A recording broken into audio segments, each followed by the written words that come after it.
I was 18 years old when I got married. I belonged to a very conservative family, a Baloch family, where good daughters never say no to their parents. My father wanted me to get married, and all I said was, if that makes you happy, I'll say yes. And of course, it was never a happy marriage. Just about after 2 years of getting married, about 9 years ago, I met a car accident. Somehow my husband fell asleep and the car fell in the ditch. He managed to jump out, saved himself. I'm happy for him. But I stayed inside the car and I sustained a lot of injuries. The list is a bit long. Radius ulna of my right arm were fractured. The wrist was fractured. Shoulder bone and collarbone were fractured.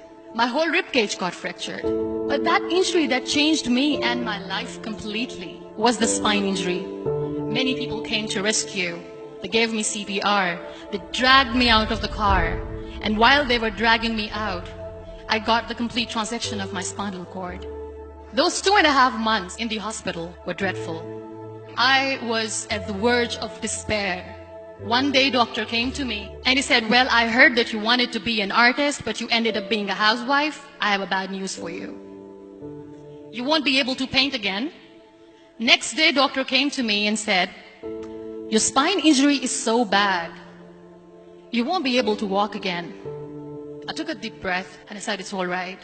Next day, doctor came to me and said, because of your spine injury and the fixation that you have in your back, you won't be able to give birth to a child again. That day, I was devastated. I started to question my existence. Why am I even alive? So what kept me going was, one day I asked my brothers, I know I have a deformed hand, but I'm tired of looking at these white walls in the hospital and wearing these white scrubs. Bring me some colors, bring me some small canvas. I want to paint. So the very first painting I made was on my deathbed, where I painted for the very first time. What an amazing therapy it was. Without uttering a single word, I could paint my heart out. I could share my story. People used to come and say, what lovely painting, so much color. Nobody could see the grief in it. Only I could. And that day I decided that I'm going to live life for myself. I am not going to be that perfect person for someone. I am just going to take this moment and I will make it perfect for myself. That I'm going to fight my fears. So I wrote down one by one all those fears. And I decided that I'm going to overcome these fears one at a time. You know what was my biggest fear? Divorce. But the day I decided that this is nothing but my fear, I liberated myself by setting him free.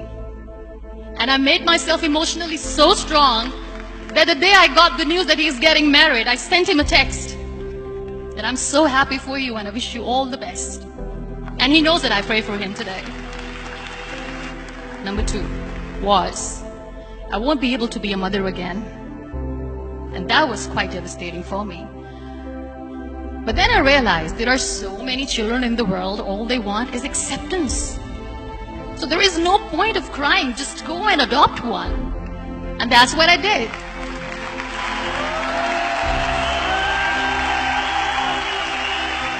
I gave my name in different organizations, different orphanages, and I waited patiently. 2 years later, I got this call from a very small city in Pakistan. I got a call and they said, are you Mudiba Mazari? There is a baby boy and would you like to adopt? I could literally feel the labor pain. I said, yes, yes, I am going to adopt him. I am coming to take him home. And that day, I was 2 days old, and today he's 6. You know, when you end up being on the wheelchair, what's the most painful thing? People think that they will not be accepted by other people because we, in the world of perfect people, are imperfects. So I decided to appear more in public. I started to paint. I have done a lot of modeling campaigns. I decided that I'm going to join the national TV of Pakistan as an anchor person. I became the National Goodwill Ambassador for UN Women Pakistan, and now I speak for the rights of women, children.